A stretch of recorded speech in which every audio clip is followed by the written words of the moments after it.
Doing the head gasket on this Land Rover Freelander nearly broke me when, after putting it all back together, it refused to start. However, with a squirt of this last night into the engine bay, we have a starting Land Rover.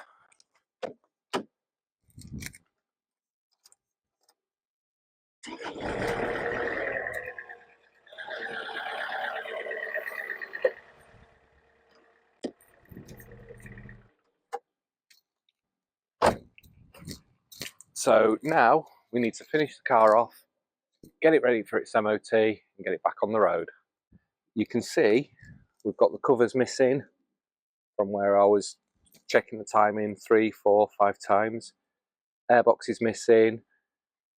There's a little bracket here holding these clamps in place, a tail light that needs doing, and then hopefully it can go in for its MOT. Oh, and we need to replace this bit of vacuum hose as well. I just need to work out what size is needed.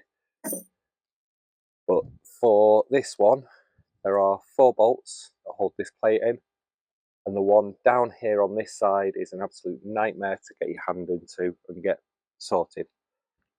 So let's get the covers back on and go from there. This should be a nice easy one for the MOT to get ticked off. 382 bulb, T20 Torx, 1 screw,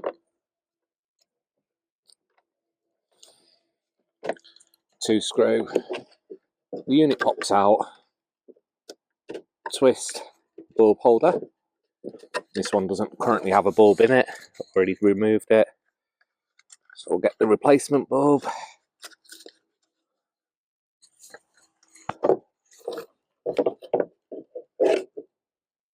It'll go in.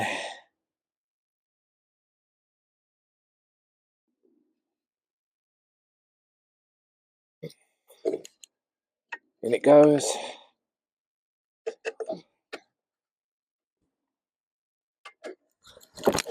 Twist.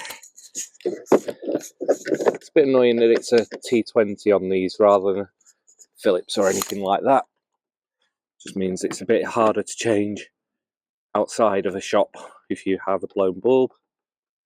You can go switch it on.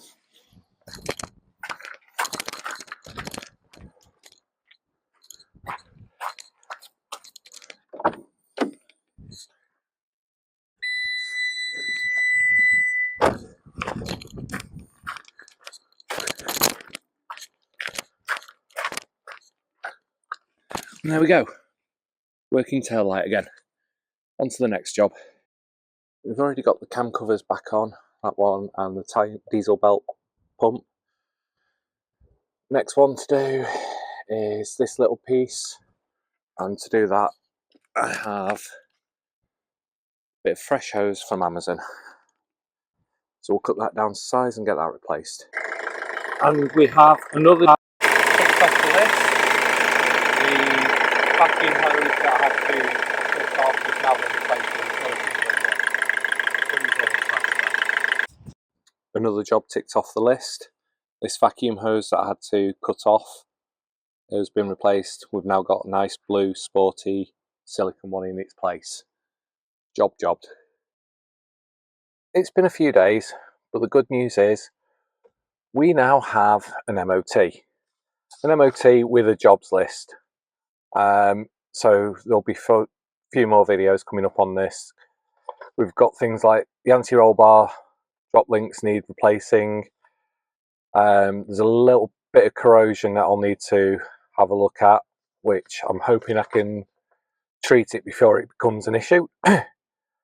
Brake pipes need addressing. There's they need monitoring quite closely.